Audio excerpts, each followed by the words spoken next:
It was the end of August, and the skies were cloudless and the weather superb. My friend Johnny K. from Ohio and I devoted our time to amusement. He especially wanted recreation, and he got it. We had heard a world of talk about the marvelous beauty of Lake Tahoe, and we decided finally to go see it for ourselves. 3 or 4 members of the brigade had been there and located some timberlands on its shores and stored up a quantity of provisions in their camp. We strapped a couple of blankets on our shoulders and took an axe apiece and started, for we intended to take up a wood ranch or so ourselves and become wealthy. We were on foot, but I would recommend going on horseback. We were told that the distance was 11 miles. We tramped a long time on level ground, and then toiled laboriously up a mountain about 1,000 miles high and looked over. No lake there. We descended on the other side, crossed the valley, and toiled up another mountain 3,000 or 4,000 miles high, apparently, and looked over again. No lake yet. We sat down, tired and perspiring, and hired 2 people to curse those people who had beguiled us. Thus refreshed, we presently resumed the march with renewed vigor and determination. Plodding through the wilderness for hours, our journey brought us to the revelation of Lake Tahoe. A noble sheet of blue water cradled 6,300 feet above the sea. Encircled by a majestic rim of snow-clad mountain peaks, towering 3,000 feet higher still, the lake stretched before us in a vast oval, tempting explorers to traverse 80 or 100 miles around its captivating expanse. As we beheld this natural masterpiece, shadows of the mountains danced brilliantly upon its still surface, painting a scene so divine that it seemed to be the fairest picture the whole earth affords. Our eyes absorbed the beauty, and our imaginations wandered through the untamed wilderness that lay beyond. Climbing the highest peak to the right, we gazed upon the lake at our feet, stretching 15 miles in length, embraced by mountains so formidable that we could not discern an outlet. Armed with a glass, we marveled at the extended view, though the valley remained half hidden in mist, just as we had seen it before. The distant coast mountains wore a snowy crown, and to the east a vast expanse of broken snowy mountains faded off into the blue distance. The summit, composed of coarse, dark volcanic conglomerate, revealed a slaty structure in its lower parts. Scattered cedars and aspens stood as the highest trees, bravely facing the elements. Our ascent, 2 hours from the foot to the summit, offered a breathtaking panorama, while the descent took us 1 hour and a quarter, leaving us in awe of the mountain's grandeur. We found the small skiff belonging to the brigade boys, and without loss of time set out across a deep bend of the lake toward the landmarks that signified the locality of the camp. I got Johnny to row, not because I mind exertion myself, but because it makes me sick to ride backwards when I am at work. But I steered. A 3-mile pull brought us to the camp just as the night fell, and we stepped ashore very tired and wolfishly hungry. In a cache among the rocks we found the provisions and the cooking utensils, and then, all fatigued as I was, I sat down on a boulder and superintended while Johnny gathered wood and cooked supper. Many a man who had gone through what I had would have wanted to rest. It was a delicious supper, hot bread, fried bacon, and black coffee. It was a delicious solitude we were in, too. 3 miles away was a sawmill and some workmen, but there were not 15 other human beings throughout the wide circumference of the lake. As the darkness closed down and the stars came out and spangled the great mirror with jewels, we smoked meditatively in the solemn hush and forgot our troubles and our pains. In due time, we spread our blankets in the warm sand between two large boulders, and soon feel asleep, careless of the procession of ants that passed in through rents in our clothing and explored our persons. Nothing could disturb the sleep that fettered us, for it had been fairly earned, and if our consciences had any sins on them, they had to adjourn court for that night, anyway. The wind rose just as we were losing consciousness, and we were lulled to sleep by the beating of the surf upon the shore. It is always very cold on that lake shore in the night, but we had plenty of blankets and were warm enough. We never moved a muscle all night, but waked at early dawn in the original positions, and got up at once, thoroughly refreshed, free from soreness, and brimful of freskiness. There is no end of wholesome medicine in such an experience. That morning we could have whipped 10 such people as we were the day before, sick ones at any rate. But the world is slow, and people will go to water cures and movement cures and to foreign lands for health. 3 months of camp life on Lake Tahoe would restore an Egyptian mummy to his pristine vigor and give him an appetite like an alligator. I do not mean the oldest and driest mummies, of course, but the fresher ones. The air up there in the clouds is very pure and fine, bracing and delicious. And why shouldn't it be? It is the same the angels breathe. I think that hardly any amount of fatigue can be gathered together that a man cannot sleep off in one night on the sand by its side, not under a roof, but under the sky. It seldom or never rains there in the summertime. I know a man who went there to die, but he made a failure of it. He was a skeleton when he came and could barely stand. He had no appetite and did nothing but read tracts and reflect on the future. 3 months later he was sleeping out of doors regularly, eating all he could hold 3 times a day, and chasing game over mountains 3,000 feet high for recreation. And he was a skeleton, no longer, but weighed part of a ton. This is no fancy sketch, but the truth. His disease was consumption.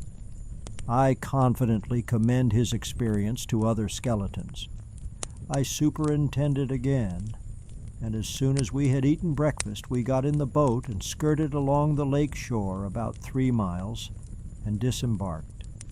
We liked the appearance of the place, and so we claimed some 300 acres of it and stuck our notices on a tree. It was yellow pine timber land, a dense forest of trees 100 feet high and from 1 to 5 feet through at the butt. It was necessary to fence our property, or we could not hold it. That is to say, it was necessary to cut down trees here and there and make them fall in such a way as to form a sort of enclosure, with pretty wide gaps in it. We cut down 3 trees apiece, and found it such heart-breaking work that we decided to rest our case on those. If they held the property, well and good. If they didn't, let the property spill out through the gaps and go. It was no use to work ourselves to death merely to save a few acres of land. Next day we came back to build a house, for a house was also necessary in order to hold the property. We decided to build a substantial log house and excite the envy of the brigade boys. But by the time we had cut and trimmed the first log, it seemed unnecessary to be so elaborate, and so we concluded to build it of saplings. However, 2 saplings, duly cut and trimmed, compelled recognition of the fact that a still modester architecture would satisfy the law, and so we concluded to build a brush house. We devoted the next day to this work, but we did so much sitting around and discussing that by the middle of the afternoon we had achieved only a halfway sort of affair, which one of us had to watch while the other cut brush. lest if both turned our backs we might not be able to find it again. It had such a strong family resemblance to the surrounding vegetation. But we were satisfied with it. We were landowners now, duly seized and possessed, and within the protection of the law. Therefore, we decided to take up our residence on our own domain and enjoy that large sense of independence which only such an experience can bring. Late the next afternoon, after a good long rest, we sailed away from the brigade camp with all the provisions and cooking utensils we could carry off. Borrow is the more accurate word, and just as the night was falling, we beached the boat at our own landing. If there is any life that is happier than the life we led on our timber ranch for the next 2 or 3 weeks, it must be a sort of life which I have not read of in books or experienced in person. We did not see a human being but ourselves during the time, or hear any sounds but those that were made by the wind and the waves, the sighing of the pines, and now and then the far-off thunder of an avalanche. The forest about us was dense and cool. The sky above us was cloudless and brilliant with sunshine. The broad lake before us was glassy and clear, or rippled and breezy, or black and storm-tossed according to nature's mood, and its circling border of mountain domes, clothed with forests, scarred with landslides, cloven by canyons and valleys, and helmeted with glittering snow, fitly framed and finished the noble picture. The view was always fascinating, bewitching, entrancing. The eye was never tired of gazing, night or day, in calm or storm. It suffered but one grief, and that was that it could not look always, but must close sometimes in sleep. We slept in the sand close to the water's edge, between 2 protecting boulders, which took care of the stormy night winds for us. We never took any paregoric to make us sleep. At the first break of dawn we were always up and running foot races to tone down excess of physical vigor and exuberance of spirits. That is, Johnny was, but I held his hat. While smoking the pipe of peace after breakfast, we watched the sentinel peaks put on the glory of the sun and followed the conquering light as it swept down among the shadows and set the captive crags and forests free. We watched the tinted pictures grow and brighten upon the water till every little detail of forest, precipice, and pinnacle was wrought in and finished, and the miracle of the enchanter complete.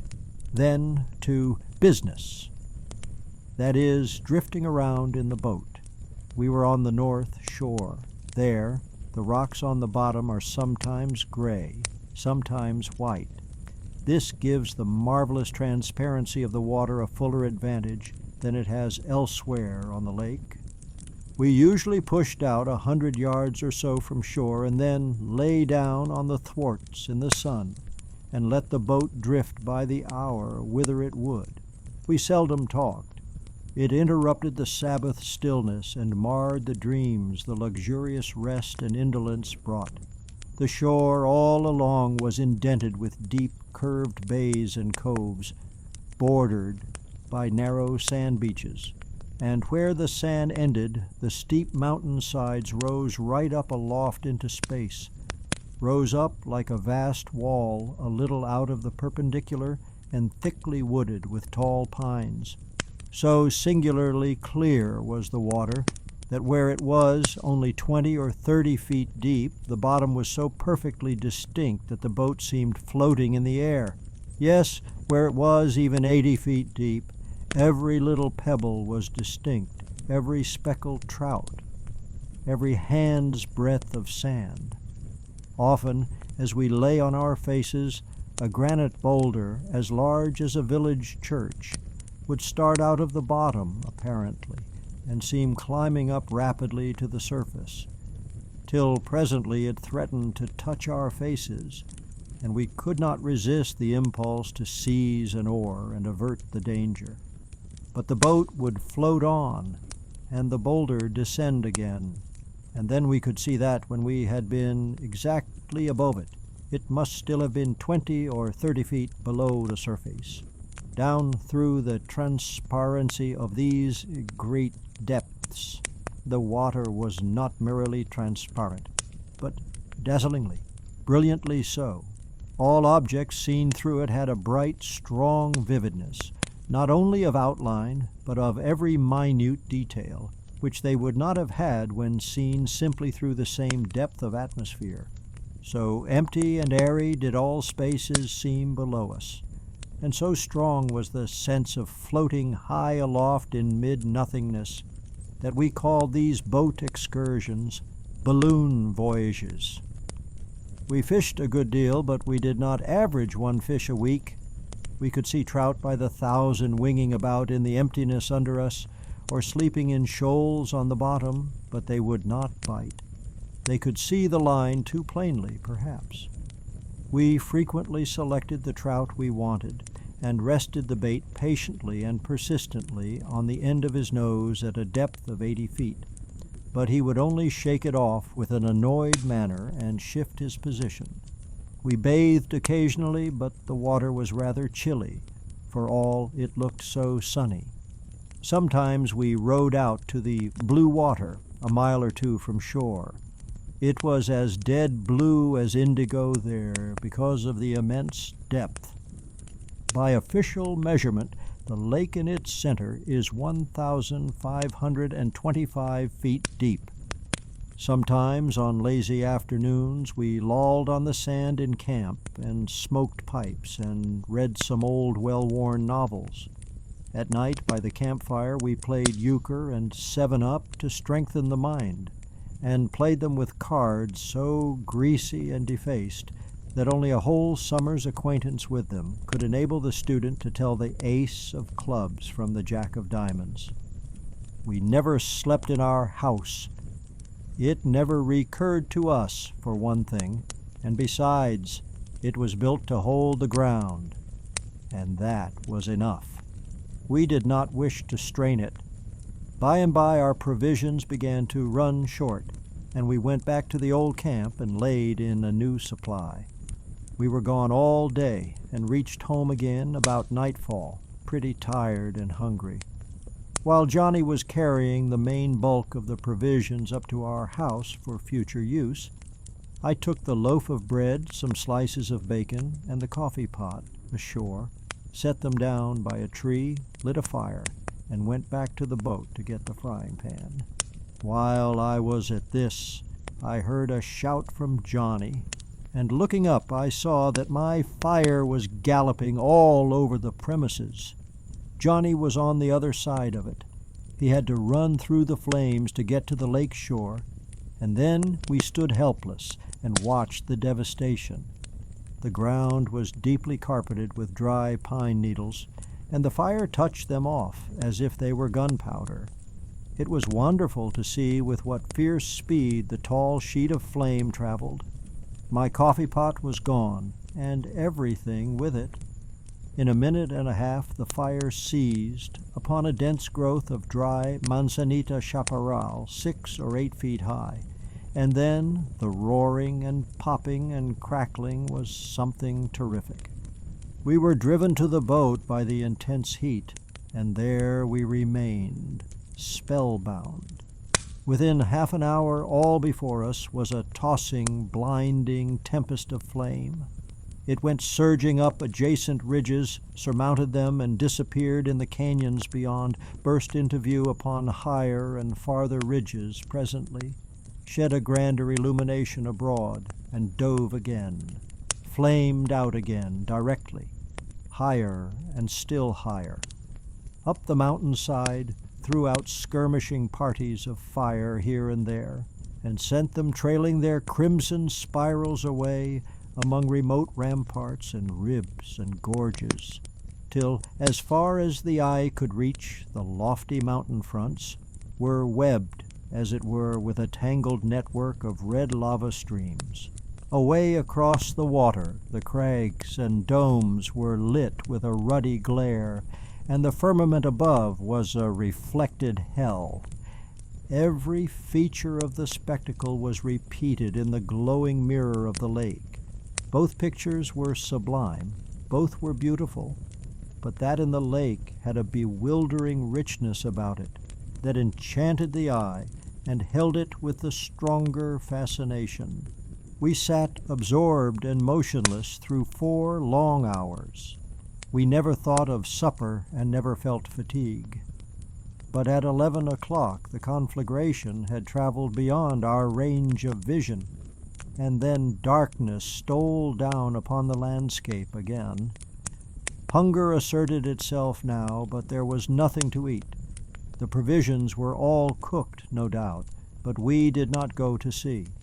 We were homeless wanderers again, without any property. Our fence was gone. Our house burned down. No insurance. Our pine forest was well scorched, the dead trees all burned up, and our broad acres of manzanita swept away. Our blankets were on our usual sandbed, however, and so we lay down and went to sleep. The next morning we started back to the old camp, but while out a long way from shore, so great a storm came up that we dared not try to land. So I bailed out the seas, we shipped, and Johnny pulled heavily through the billows till we had reached a point 3 or 4 miles beyond the camp. The storm was increasing, and it became evident that it was better to take the hazard of beaching the boat than go down in 100 fathoms of water. So we ran in with tall white caps following, and I sat down in the stern sheets and pointed her head on to the shore. The instant the bow struck, a wave came over the stern that washed crew and cargo ashore and saved a deal of trouble. We shivered in the lee of a boulder all the rest of the day and froze all the night through. In the morning the tempest had gone down, and we paddled down to the camp without any unnecessary delay. We were so starved that we ate up the rest of the provisions and then set out back to Carson. We made many trips to the lake after that, and had many a hairbreadth escape and blood-curdling adventure.